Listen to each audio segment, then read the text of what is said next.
This is Outside the Round with Matt Burrill, a Raise Rowdy podcast.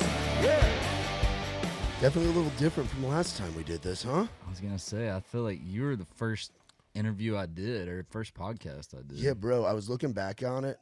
Episode 55 came out September 28th, 2020. Wow. Recorded in a basement studio in Antioch, Tennessee. It was at your place, right? Yep, the other LA. You know, you have Los Angeles, Lower Alabama, Louisiana, Lower Antioch. The other LA, brother. John Morgan, how the fuck you doing, my dude? I'm good, man. How about you? Been good, man. Just been busy. It seems like you've been busy too, man.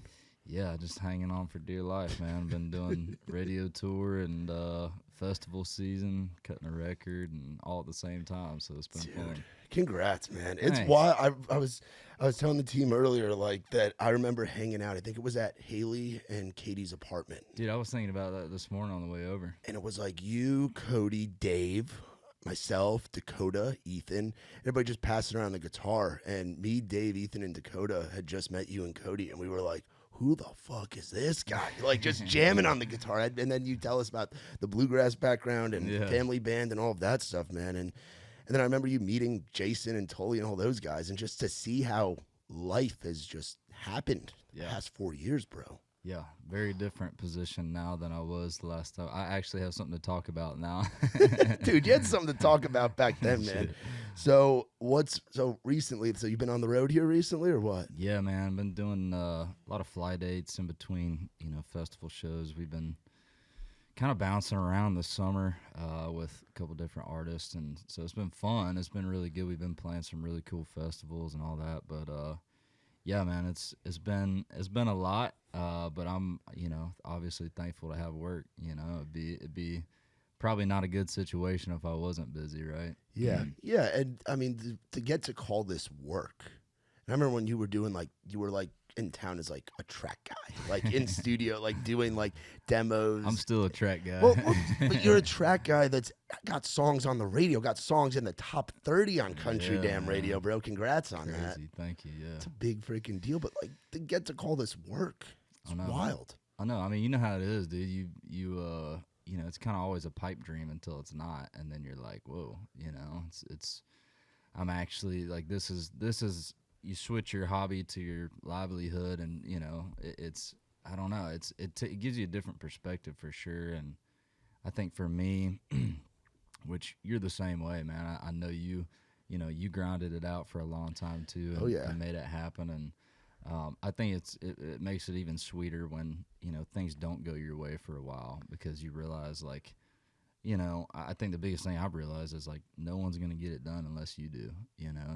Nobody cares about it more than you do. So it really, I think Nashville's good about either really turning you off and sending you back home and doing that, or it fires you up, and you kind of rise up to the competition. And I've always been pretty competitive in sports and all that Baseball stuff. Guy, yeah. Yeah. So I don't know, man. It's fun. I enjoy doing it, and I enjoy having other people kind of in the same class that are killing it, because it makes me want to get there too. Yeah, I'm thinking back. So when exactly did you get here again? It was 2019, right? 2019 was when I started making trips down from North Carolina, and then 2020 is when I officially moved here. But what a time to move here. Yeah, I remember talking about that on the last pod we did. We were just freaking smoking and hanging out. I didn't have much else to do back then. It was a weird time, but I think it was good. It was good for me, I guess, on the writing side of things, because I, like you said, I was kind of doing the track thing, and that was, well, I was heavily leaning into that, and I thought that was kind of my foot in the door. And it really gave me time to learn, and gave me time. There was no pressure, because especially right at the beginning of 2020, I wasn't writing with a lot of signed writers. I was just kind of writing a lot on my own, and whoever would write with me at the time. And so it was good for me, I think, not only on the writing side of things, but vocally. I grew up playing bluegrass, and vocals are kind of secondary to playing, and it's kind of weird, but it really helped me find my voice, because I knew the one thing I brought into a room was being able to sell the demo. And so I don't know. It gave me a lot of time and a lot of takes to be able to get the right pass and be able to get everything tied in and get a good demo. So Yeah, and finding the right people around you too, dude. Yeah. That's been it's been a process for sure. But yeah, I think I'm very thankful for the early writing friends that I made, and I think that's especially like Lydia Vaughn, for instance. Dude, she's a one of my monster favorite people, writer, man. dude. Yeah. And just us both getting our first number one as songwriters together was even sweeter, So yeah, it's super cool. Bundy's the same way. It's like all those guys that really took a chance on me. I mean, I was unsigned when all those guys started writing with me, so it's cool to see them all killing it now too, and us kind of doing it together. Yeah, high tides raise all ships, brother. That's right, man. They That's right. I absolutely like that. do. Yeah, so what's it been like now? Describe radio tour for somebody that hasn't gone through it, because I know I've seen it on the radio side from back in the day. Yeah. I hear it's even tougher than regular touring because it's just you're meeting all these new people and it's just chaos, but in the best way possible because you're getting to promote your stuff. 100%. Yeah, I don't know. I would say probably the toughest thing is just fly dates for me. I don't love flying, but I've been doing a lot of it and getting better with it. But I can finally make my way around some airports. But it's been good in the sense of like, when I was out with Jason, I think the first year I got I pretty much did a mini radio tour when we were out with him, and he has radio people at most of his shows, and I got to at least make an initial introduction to all those people. So this year's been good because, like I said, I got to meet them at least once, most of them, and now it's kind of revisiting those people with something on the table, you know. So it's just been cool, but yeah, it's a lot. Yeah, you get to know BNA really well. Yeah, unfortunately, yeah. It's actually probably one of my favorite airports. Charlotte can go to hell, man. I hate that place. Charlotte or O'Hare is another one in O'Hare's Chicago, rough bro. too, It's man. massive to get from one side to the other, man. How's the living part of life too? You got some little ones now? I do. Yeah, it's that's been fun too, man. It's challenging having two young kids at this stage. This is not exactly how I envisioned it when I moved here, but thank God it happened this way because it's the same thing for me. It's just fuel, right? It's like it's something for me to work even harder towards, and I definitely at the end of the day, whenever I'm done touring or whatever the case may be down the road, it's like I want my kids to be proud of something too, and that's in the back of my mind as well. But I don't know, man. It's like this morning I'm late because I freaking was literally walking out the door, and I walked through the living room, and Willie's sitting on the couch sucking her thumb with a pile of puke beside her. So I'm like, all right, this is gonna be cool. Dad life, baby. Dad life, man. It's real. That's awesome though, and it's great that you have a rock and you have someone at home that understands this life and has been supportive, honestly, since I met you. Like, Yeah. Haley's been by your side, and having someone like that understands this life of music where, hey, I'm going to be gone a lot, or I'm going to be grinding and figuring it out, and she's been with you every step of the way. Yeah, that's the key, man. Is just like you said, finding somebody that understands. I'm not just hanging out with the guys, or I'm not just killing time with people. Like it's actually, a big part of the job is networking and meeting people, and telling them thank you for adding your song or whatever the case may be. It's like it all matters, and she's really understanding of that, and she's seen me mixing demos in my bedroom. So yeah, she's seen it all, and it's cool to have somebody go through that with you too.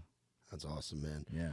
That's awesome. And I mean, so being on the road with Jason, what were those early tour dates like? Because I remember you telling the story of how you met Jason and Tully, and you did that on the last pod with us. Because that was all fresh. That was like spring, summer of 2020 when you like kind of first got here. Yeah, it was. And then you end up on the road with one of the top acts of all time. Like, yeah, what throw me to the fire.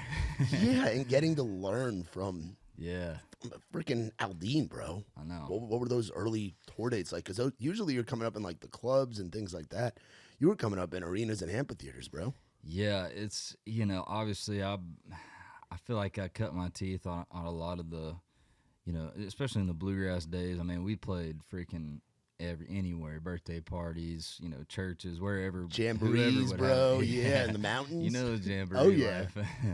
life. It's I don't know, man. It was. Well, I remember the first date we had. I think it was actually in was it I think it was Scranton actually. Pennsylvania, Eastern PA, baby. Yeah. And it was so the first tour was an acoustic set. We had like a 15-minute set, and it was just me and Rob, my drummer, and Jason was cool enough to let us hop on their buses, and so we didn't we just were kind of cruising with them, and I remember getting off the bus, and I could barely sleep that night because I was just like, dude, this is the biggest stage I've ever played in my life. And so I get off the bus. It's like 7:30 in the morning, right? And nobody's up except for the crew that's building the stage. And so I'm like, go find some coffee and catering. I'm like walking around, have no credentials or anything. I'm just like some random guy walking around. And I walked up on stage, and I'm watching them. I'm watching these guys, like build this screen, right? Like the back screen on stage. And dude, it absolutely blew my mind that, like, I mean, it was like little Lego pieces, right? And they make this entire screen, and I think to me it was just very eye opening. Like, holy shit, this is next level. Yeah. So it was fun, man.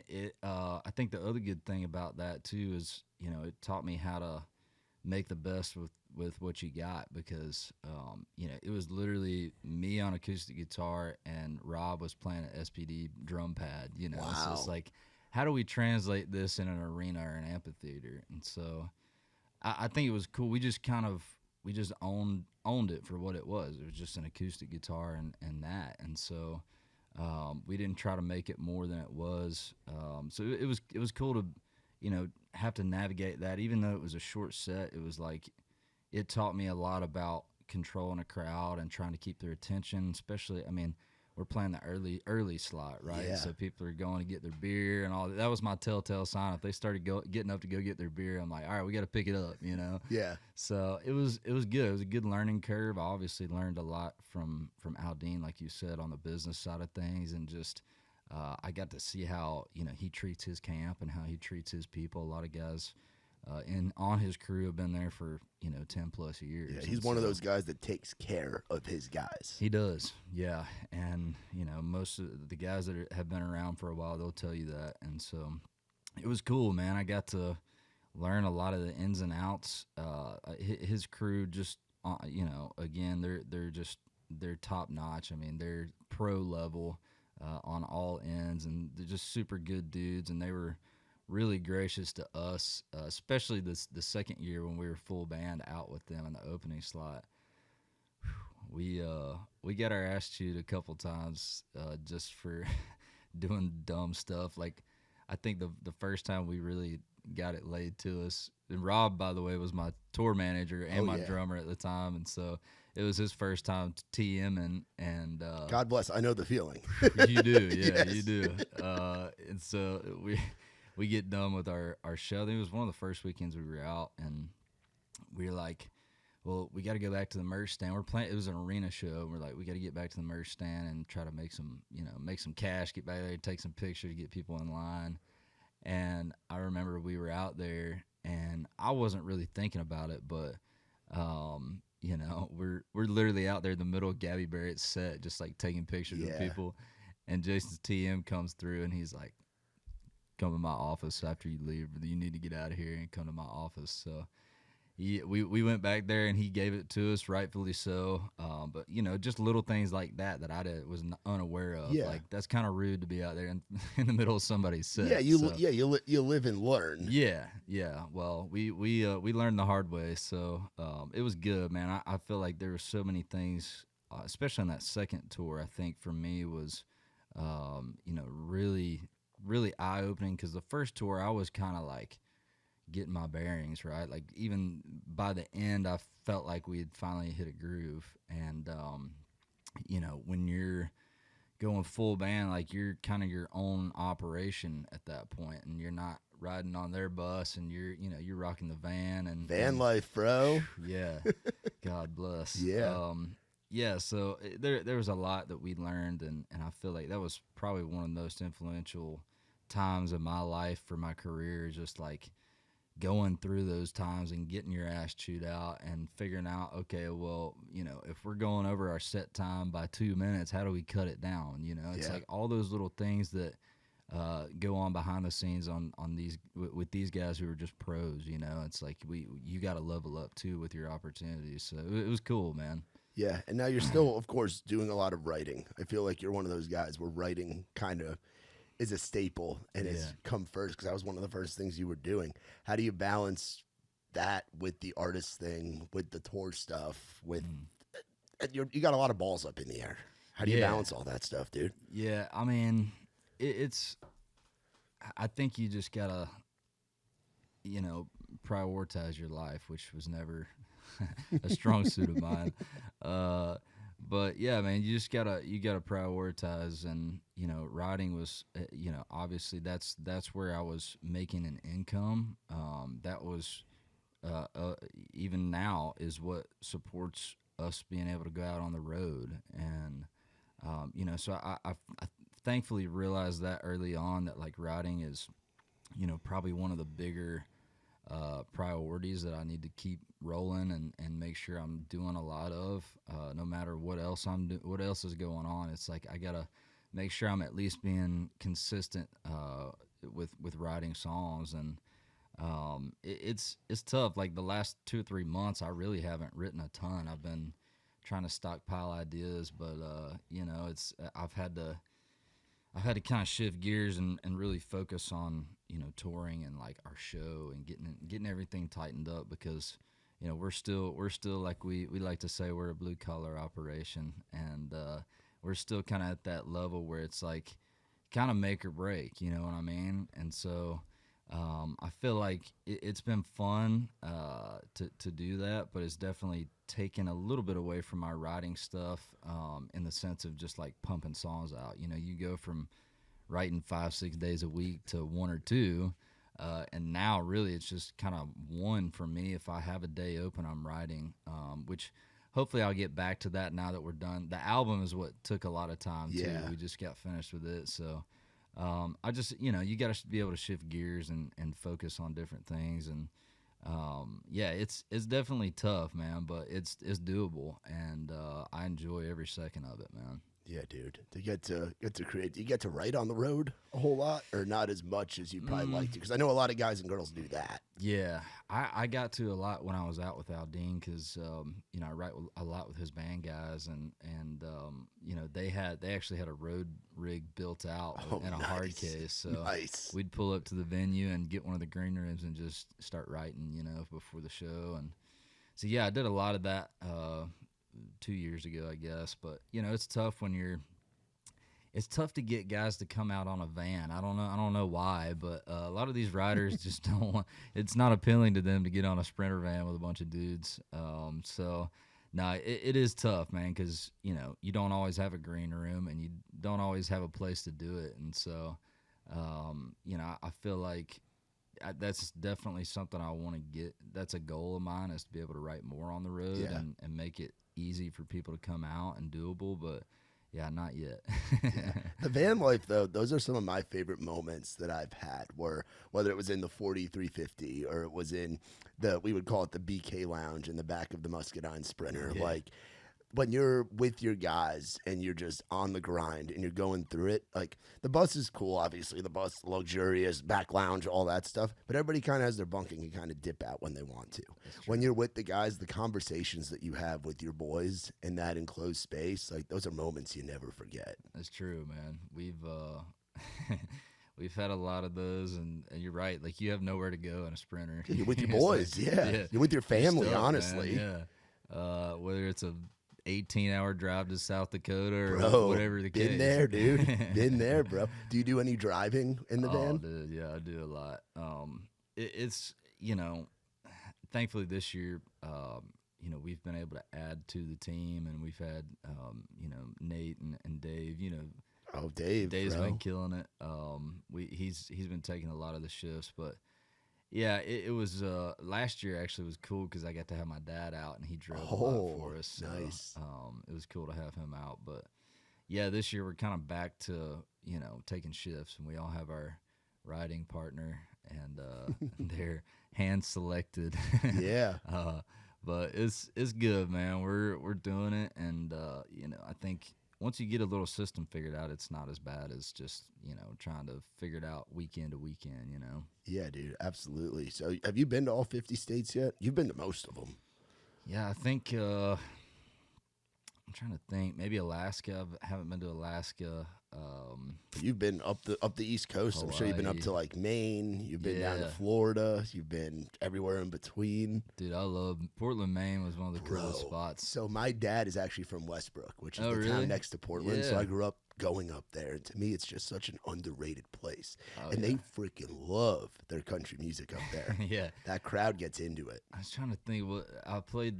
It was a radio show I was out there doing, and I played a little club down the road. It was really fun, man. It was one of the bigger turnouts I've had for a radio show too, and they had me there's a couple out there that they kind of host whatever artist comes through. They're kind of a local couple, and they just like, I guess, meeting people, and they're like, come over and you can drive our gator around, and we got a lake spot. And I'm just like, cool. So I get out there, dude. It was one of the prettiest spots I've ever seen. It was just like, because the water up there is super. Is it spring fed? I think. Yeah, because like Poland Spring water is big Yeah, up there. yeah. So yeah. I think is what they were telling me, and you could literally see to the bottom. Yeah. And it was just cool, man. Really, really great weather. I was up there kind of at the right time too.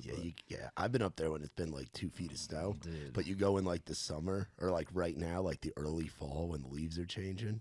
It's a little brisk. The water going in the ocean water in Maine's fucking cold though, dude. But It's like 60 degrees, 70 degrees all year round. So it's like you're kind of like a cold plunge when you go in there. But no, it's beautiful up there, dude. yeah, it is, man. I really enjoyed it. I was trying to think of Guilford. Oh, dude, one of the best amphitheaters. Dude, And I feel yeah. like they put a lot of the cool stuff backstage at some of the venues that are the furthest from Nashville. Yeah. Like, I feel like they strategically do that. Like, when you go out west to, like, the Gorge and you go out there to, like, Washington, like, that's really sick. But, yeah, like, the basketball court and, like, the little, like, golf simulator and all of that stuff. And then the food, bro, the lobster that they have in Guilford, bro. Yeah, where do you go from Guilford? Yeah, know right? What I mean, it's like every Gurner's got their work cut out after that. Yeah. But yeah, dude, they had like this big ice sculpture when we were there. Yeah. I can't remember what it was. It was some kind of ice sculpture, and they had it made to where you literally did tequila shots off of it. It was like 10 feet. It was Yeah. huge, dude, like massive. And somebody pours you a shot and it runs. It was Yeah. like, it was crazy. But yeah, that Guilford, even just the place, man, it was just beautiful, great weather, kind of the same thing as Maine to me. It was like Banger's awesome too. We played a gig up there, and I love. That's one of my favorite things about getting to do this is I get to see parts of the country I've never been to. Yeah, you get an understanding of how different people live. Like folks Yeah. in like say like Kearney, Nebraska or Omaha or Topeka, Kansas live Yeah. a certain way than they do in like the Carolinas or like Florida or like you get to see it all and you get to be like, well, people love country music everywhere. They do, and honestly, I've realized how similar pretty much everybody is that are country music fans. It's like you got a lot more in common than I feel like you think because of all the stereotypes.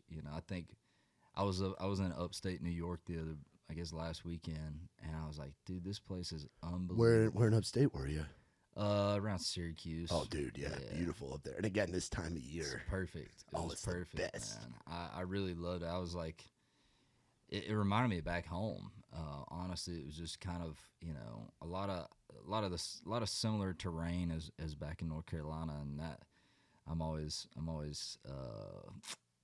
I'm always down for that kind of stuff. I like being outdoors and all that. But it was beautiful, man. Just people were awesome too. You know, you realize that there's a lot of blue collar people everywhere. Yeah. And you know, it's like you were saying, like one of the guys I met, he was a dairy farmer. He'd been a dairy farmer for like 30 years or something. You know, something wild. And it was just funny because you know he's got the really thick New York accent, but he's like as country as can be. You know, it's just two it's a two mind things trip. I never thought I would put together. But yeah, it's been awesome, man. I love getting to travel and meet new people, and there's a lot of good people everywhere too. That's the other thing I've really appreciated about getting to do this is like not just seeing the places, but getting to meet the people and really spend time with a lot of the local people. And like for instance, when I was up in upstate, it was like that day.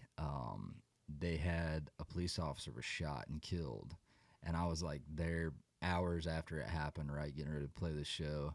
And it was really cool because like there was probably I think 6 or 8 officers that came to the show. And I think one or two of them was kind of the ringleader, and he kind of knew a little bit about who I was, and he kind of invited everybody. And so I did the show, and I got done and started talking to them. They're like, dude, we almost didn't come tonight just because of everything that's been going on. And he's like, but dude, this is exactly what we needed. And it's times like that where I'm like, it's a reality check for me. And I you get in la la land out here in artist mode, and you are backstage and you're meeting radio people, and it all seems like kind of surreal. And then stuff like that happens, and it reminds me of why I got into it in the first place, or wanted to really pursue the artist side of it and getting to travel and play shows is for that reason. The power of music, bro. Oh yeah, it's the great uniter. Seriously, it is.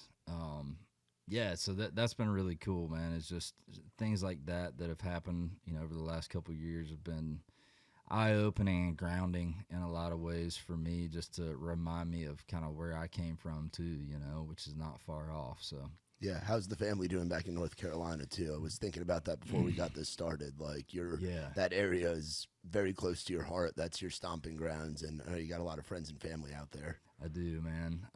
Yeah, it's I think like my parents were. I just heard from them like 2 days ago, and thankfully, Asheville, the Asheville area it kind of took the worst of it. And so we're like 45 minutes west of Asheville. So there was some flooding in my hometown that was pretty gnarly, but, for the most part, my parents were okay. It was just, we couldn't communicate. There were so many cell towers down and stuff, that I couldn't get a hold of them. So that was a little unnerving for, 2 or 3 days, of doing that. But thankfully, they never lost power. It was off and on, but they had power for the majority of the time, and so that was good.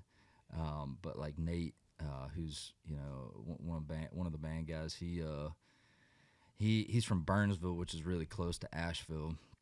And dude, he was sending me pictures because he flew into Charlotte, I think, like the day after it happened, or like the night it was going on. Wow.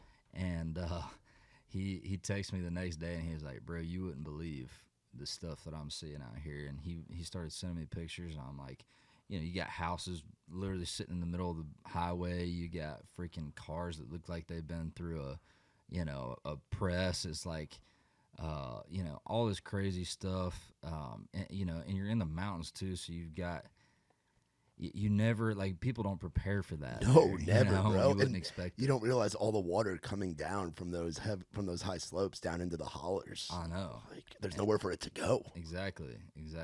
And yeah, it's a mess right now, man. Actually, I text somebody told me that Chase Rice was talking about doing some kind of benefit show, and so I hit him up the other day and just kind of told him about Nate's situation, sent him some pictures, and I was like, dude, if I can be a part of that, I'd love to, or help out anyway, just let me know. So hopefully we'll be able to do that at some point. But thankfully, all my immediate family, my brother actually lives like Hendersonville, which is really close to Asheville too, and He for some reason had cell service for most of it, but he's doing good as far as I know, and talked to him a couple of days ago. So all my immediate family's good, but I know Nate's. He was showing me pictures of his cousin's house, dude, and it was crazy. Yeah. Just like the whole thing flooded. But you'll see from this the power of the folks in Appalachia in the Carolinas coming together and rebuilding, and it's hardworking folks that know how to deal with hard times. Yeah, man. Yeah, it really it reminds me of the tornado that came through here in East Nashville. I guess what was it, 2020? Yeah, right when you moved here. Yeah. I was actually like back home the day it happened, and I came home the day after, and just like immediately I had some friends that were like in some rescue groups and like all this debris cleanup stuff, and so I remember going out and just seeing, like, we're not used to tornadoes either. No, so, same, bro. Same. Yeah. We don't get tornadoes in New York. Yeah. No. So that was crazy for me to see that up close and in person, how insanely powerful those things are, man. They just will absolutely rip a 400-year-old tree out of the ground, It's like just demolish places. And but I guess to your point, I just remember it was cool to see a community kind of come together and put our differences aside for a minute to get everybody back on. I remember being out there with Dave and Ethan in Dakota with the chainsaws out there in East Nashville, helping out, moving debris and shit, dude. It was crazy, brother. Yeah, it was. It was crazy. So being out on the road here recently, you've been able to go out with Aldean, obviously, go out with Ernest, go out with Riley, go out with Jameson, go out with Connor. And how's the Nate Smith tour stuff been? Man, I'm pumped about it. I really am. He's we've done, I think, 3 shows with those guys. What a guy, too. What a guy. And he's just a beast on stage, bro. Yeah, he is. And so all the radio people I've been meeting, they're like, I'll tell them about the tours, what we're going to be doing this fall, and they're like, wow, he's just the sweetest guy, nicest guy, right? And I kept hearing this, and I'm thinking to myself, this dude better be nice to me or I'm going to be pissed. Everybody else is talking about how nice he is, but dude, he has been so nice. He literally texted me a couple weeks ago. It was like 7 p.m., right? And I get a text, and it was like, hey, man, just wanted to check in on you. Let me know if I can do anything for you. I'm like, don't you have anything better to be doing right now? Like, why are you texting me? Why are you so nice, bro? Like, I don't know, man. He's the sweetest guy, but I'm really excited to be out with their camp. His band guys have been really cool to us as well.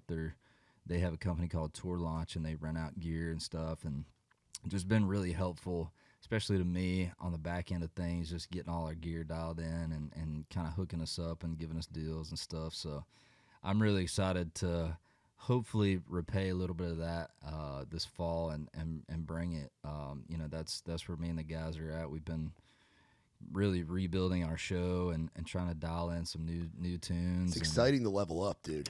Isn't it? Yeah, it is. It's challenging because you're like, a lot of these certain elements of a show, like you don't see until somebody calls you out on it, and it's like we've been, trying to eliminate certain dead spots that really maybe don't feel as awkward to us as they are out front. It's just little things like that to tighten up and level up with the opportunities you're getting. And so, it's been cool, man. I love doing all that. I've been running Ableton, trying to get all our stuff figured out, and gosh, dude, it's not Pro Tools, that's for sure. It's not, dude. No. So you got a lot of dates left this fall? Yeah, I think we've got like 15 or 16 with Nate. With some other stuff sprinkled in before that. I think his start October-ish, I believe. Okay. We've got some. I think we got a couple more with Riley, maybe.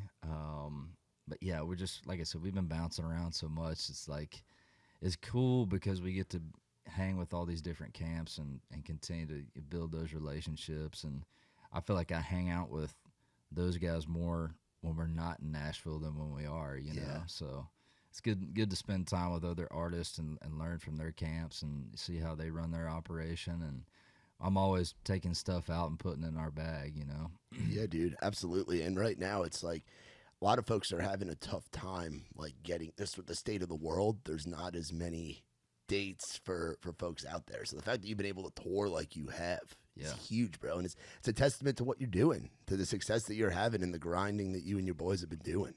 Yeah, I mean, a lot of it is that, man. I feel like too, I've just been able in the recent, past couple months and last year, just really been able to get a really good team together too on the back end of things, and just it makes a huge difference when you've got people who care about you and who care about what your career, and it's just being a priority to somebody. There's nothing you can't ask for more than that, man, and that's what I feel like wasn't my strong suit for a long time, was numbers and figuring out, offers that are coming through and all that. And so having help on that, has been amazing. It's allowed me to be able to focus on our show and do the stuff that I moved here to do, you know what I mean? Instead of kind of focusing on stuff I didn't really expect to have to do. But that just comes with it, man. Yeah. And it's part of it. I feel like you got to be as good of a businessman as you are a singer or a songwriter. You're the CEO of John Morgan. Like you're the boss man, bro. Like That's what they tell me. It's a lot, man. Tell me about Long Ride Home, latest single you put out. Man, I love that song. I'm so happy it's finally out. I wrote it, I guess, about a year ago, when we were just kind of weekend warriors, and just tried to pull some inspiration about just being on the road, and also nobody's written a trucker song in forever. So it's been a minute. We gotta shout out those guys. So I love that song. I try to capture that feeling of like when you're coming home from a long trip and you hit your exit, that takes you home. There's no better feeling to me, at least, than that moment. And so that's kind of what I reminisce about when I hear that song, and the lyric kind of drives pretty hard to that as well. So I'm stoked about it, man. We'll see what happens with it. But yeah, there's something about pulling in, getting on, like, crossing that border from like Kentucky or Alabama, when you getting close and you're like, I can feel like I'm back home. Like when you get there after that long ride, like you said, coming back from South Dakota, that final hour of the 18 hours in the van, bro. That was a tough one. What time of year were you up there? Because I did South Dakota in the winter, bro. It was last month, or it was very recent. Okay. It's just freaking dry, dude. I think Nate had like 15 nosebleeds while we were up there. Just like so dry. But you're right, man. That's what keeps me out too, is being able to spend time with my guys, because now it's like, with having, young kids and whatever, it's like when I am home, I'm just home. I got a lot of stuff to catch up there too on, and just getting to spend time with them while I have it's been good, and but now I hang out with my buddies on the weekend when we go out and play shows. And so that's the only balance I've found, is like, if you're gonna do it and do it this way, man, you gotta delegate your time and make sure that when you're home, you're spending time with the people who need you, and then when you're on the road, you can kick it a little bit, and you're obviously still working, but it's fun work, right? Yeah. Do Haley and the kids get out to shows at all? Yeah, every once in a while, man. It's she's not really the sprinter's not appealing to her either. Yeah, for some reason. The flying in or road tripping with somebody or something like that. Yeah, flying with two kids is just amazing. Let me tell you, it's tough, but there are, like, for instance, when we're in, I think, Chattanooga and Atlanta, some of those closer shows, we haven't really hit that market a ton yet. So we're going to be hitting some of those spots on this tour, and so hopefully they'll get to come out a few times. Dude. Yeah. That's going to be a moment when you look side stage and you see the little ones with the headphones on. Like, oh, yeah. Watching Dad do his thing. Yeah, I mean, again, it's not how I ever envisioned my career being, but I'm so thankful for it, man. It definitely was a lifesaver for me in a lot of ways, and just especially having, like I said, I want to give them something to be proud of too, and that's a lot of driving force for me. So yeah, hopefully we'll get them out on some more shows. Yeah. When was the moment where you're like, I want to be John Morgan, the artist? When does the artist thing really start to go? Because last time we had you on, it was like you were kind of like toying with it. It was just kind of happening. I think it was over like a game of pickleball where you sat down. Right? Was that where you met? Was that what you were doing with Tully and Jason and stuff? But when does that switch kind of flip where you're like, I want to go out there and I want to put out my own songs?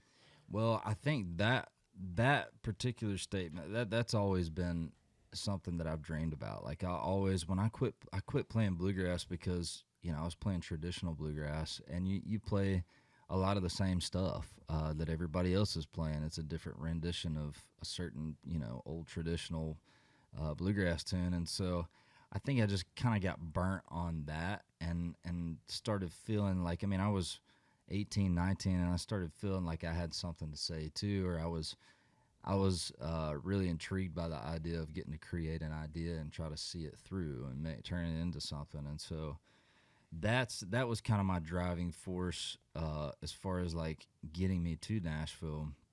But I think really when I realized that being an artist was achievable was when Aldean called me and was like, he's like, dude, and he told me this early on. He was like, man, I really, he's like, I love your songwriting. He's like, dude, but you're an artist. Like you need to realize that. And that was just super encouraging, but also eye-opening for me. Like, okay, if this guy thinks I could do it, then I need to buckle down and really invest some time into it. And so, and at that point, nobody really saw me as an artist, right? It was like you were saying, I was track guy in it, and I was doing whatever I could to get in the rooms. You were playing a lot of rounds with us back in the day. I remember you were one of our staples at Live Oak in the COVID days, bro. Dude, yeah, it's still one of my most played videos too. It's crazy, man. Yeah. But I love doing those shows, man. That was another, appreciation to you guys for having me out.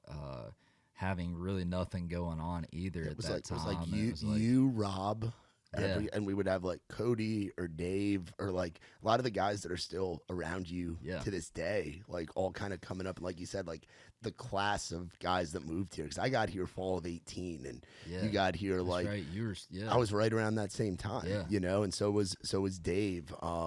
So were guys like Dylan Marlowe, like Lee Langston, Noah Hicks. Like there were a lot of homies and seeing where everybody's at right now. But thinking back to those days of those late nights at Live Oak and then that turned into late nights at Red Door, and it's nights, like, and now to see we all don't see each other as much, but it's because we're out doing our damn thing. Yeah, it's because it paid off a little bit. Yeah, man, I really enjoyed that time of life. Was really good. I got to network a ton during that time and really made a lot of, like you said, my friends that are still my friends and homies now. It's like couldn't have asked for better crew to get in with early on.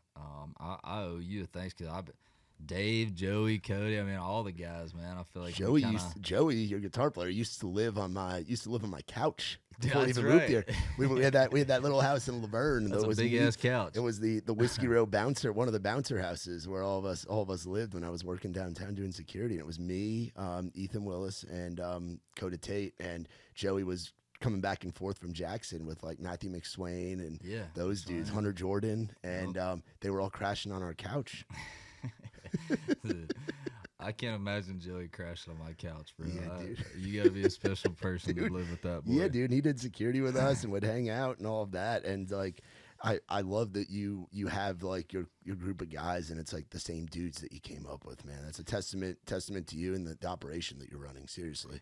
Well, I just, I think I've always, I've never been like I said, the business mindset was something I didn't really see coming, because you think, well, I'm just going to be writing songs. I don't necessarily have to worry about any of that. But, dude, I never took a business class. I never had any, like, professional training in how to run a company. And so, getting my number one thing was, like, I want people around me that I can trust. Yeah. You know what I mean? Because I don't trust anybody here, and I'd seen enough to know that, there's definitely some snakes in Nashville. There's a lot of great people in this industry, but You know, there's also a few that you know, they see money, you know, or they see clout or whatever the case may be. And so I just wanted guys who I knew were humble, that had similar upbringings to me, because I knew I could trust them in the moral sense of just like they're not going to be talking about stuff they shouldn't be talking about, or you know, we're, you know, you don't have to worry about people doing, you know, sketchy stuff. It's like I knew these guys were solid guys, and you know, thankfully they're all talented as well, and that helps. But yeah, it's been really cool, man, to you know, have that as a driving force too, because you know, to me, they've invested so much into my career that it's no longer an option for me. It's gonna happen. We're gonna make it work, because I want it to pay off as much for them as it does for me. You know? Dude, and it's working right now. And tell me about this album, man. Got me all excited over here. Dude, I'm pumped, man. We I was kind of trying to figure out what I wanted to do, you know, as far as like how to approach, you know, the debut album, because I've had so much time to write and you know, kind of put stuff on a list that I'm like, maybe one day when this comes around, I'm gonna hang on to this one for that. And I've had 3-4 years of just really focusing on songwriting to be able to do that, and obviously writing for other people too. But that was kind of my approach, is like write for the artist, and if it's not them and it's something that I feel like is me, I just put it in my back pocket, you know. So there's songs on there that are 3-4 years old. There's some that I wrote this year. It's been a really cool process as far as picking what songs, but even on the production side of things, man, like I really wanted to have a lot of control on this project specifically. Which makes sense with your production background. Yeah, I mean, I know enough to be dangerous, you know? It's like, I would say so. Yeah, it's just like, and I enjoy that as much as I enjoy writing, as much as I enjoy performing. I love being in the studio, man. It's just that's the creative juices in me that I love getting to like try things. And like, you know, for instance, guitar tones, like I'm a grasser, right? I'm not a huge gearhead. I've learned a lot from Joey, but you know, it's you get to get in the studio and have somebody who actually knows what they're doing and give you a cool tone, and you can try different things, right? And so it's stuff like that I really enjoy getting to do. And you know, I was trying to figure out who I wanted to do it with, and as far as production, and I started talking to a guy named Brent Anderson, who's been in town for forever. Dude, Brent's sick. That's the homie right there. We love Brent. Yeah, he's just one of the most talented guys I've been around in town. And we got to talking, and I was kind of at an interim phase on some other ends on the business side, and I was just like, man, I don't want some random whatever just because they have a name to produce this project. Like, I want to be able to have a say in how it turns out and how it's cut and the sound, because again, I had 4 years to figure out. I never really honed in on what my sound was, but I knew what it wasn't. You know, I'd written enough pop stuff. I've written enough whatever to know, like, I like these elements, but I would know, you know, that's not my thing, right? And you can kind of pick and choose. And so I had a good vision, I feel like, for what I wanted the album to sound like as a whole. But having Brent, man, he's just a monster. He can play he's the guy that pisses you off because he can play anything better than you. That's the guy you want. Yeah, and he's just got a great ear. And so, you know, not only that, but he was talking to me, you know, and back when he had a record deal, he was telling me about that, and because I was kind of telling him some frustrations, and we were chatting one night, and he's like, look, man, he's like, you know, when I moved to town, he's like, I didn't play a single guitar on my debut album. I didn't play anything. He's like, that's just the way it was at the time.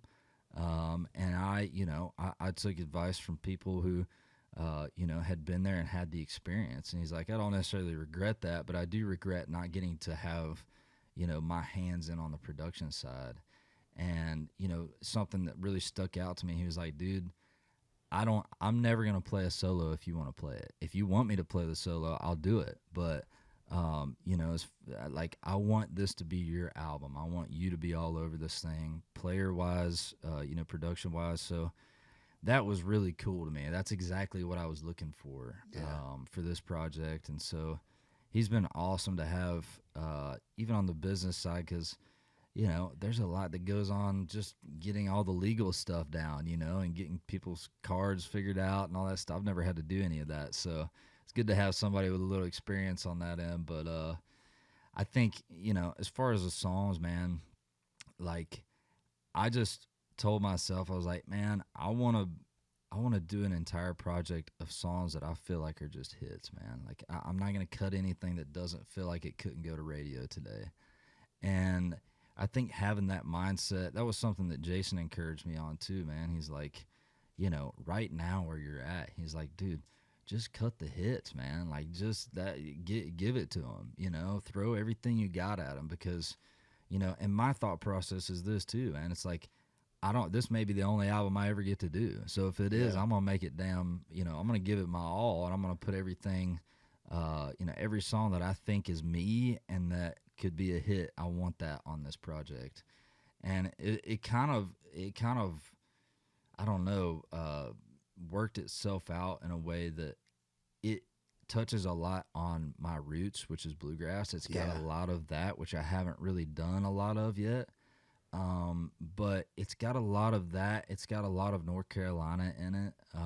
And it's also got, you know, touches of, you know, my classic rock love for classic rock and hair bands. You know, it's like, it's got all the different elements that I really wanted it to have, because you know, one of my favorite guys of all time is Ronnie Millsap. Hell yeah. And you know, the thing I love about him is, like, you put on a record, doesn't matter which one, when it plays through, if, like, who knows what the track's gonna sound like on the next song, you know what I mean? Like, everything's different. He'll have 80s keys up here, he'll have, you know, a banjo on the like, it's so diverse. But the glue was his voice, right? Like, you knew exactly who it was when he started singing, and that was always intriguing to me. Keith Whitley's kind of the same way. It's like, he could sing a bluegrass traditional standard and then go cut, you know, Miami, and you know exactly who it is, because it's the voice, right? Yeah.